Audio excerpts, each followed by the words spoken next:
Sherman's Monument by Ryan Neese. The Sherman Monument has created controversy in whether it should have been erected. Although Sherman was condemned in the South for his evil doings towards civilians, in the North, the monument recognizes Sherman's profound military leadership, as well as his clever defense and attack tactics. The Sherman Monument is located in the northern end of the Grand Army Plaza, which is in front of the Plaza Hotel at the intersection of Central Park South and Fifth Avenue. William Sherman was born on February 8, 1820, and died on February 14, 1891. He went into the United States Military Academy and graduated in 1840. Soon after, he became colonel of the 13th United States Infantry. Sherman fought in the Battle of Shiloh, and despite his loss of the battle, he was promoted to Major General. In the middle of the war, Sherman says, "I am tired and sick of war. Its glory is all moonshine. It is only for those who have neither fired a shot nor heard the shrieks and groans of the wounded who cry aloud for blood, for vengeance, for desolation. War is hell." Sherman decided that defeating the South on battlefield wasn't enough. So he wanted to take everything they had and burned from Atlanta, Georgia, to the East Coast.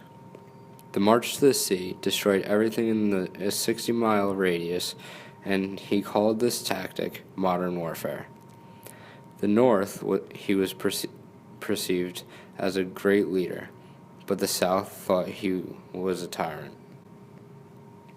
After the Civil War, a monument was constructed of him and dedicated in 1903.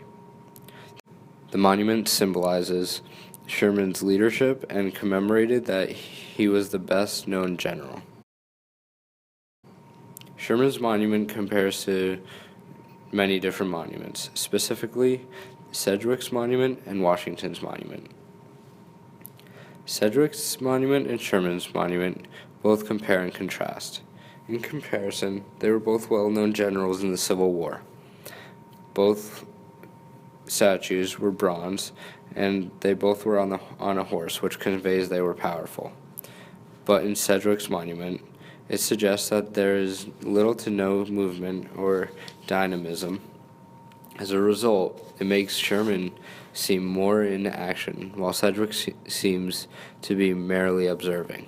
Moreover, Sedgwick has a typical pose of an authoritative figure, in that his hand rests on his hip, while Sherman is fully grasping the reins as he rushes into battle. The second monument that Sherman's monument compares and contrasts to is Washington's monument. Washington and Sherman's monuments are both equestrian monuments, bronze monuments, and both represent power of a general due to the fact that they are on a horse. Furthermore, Washington's monument depicts him going off into battle of the Civil War.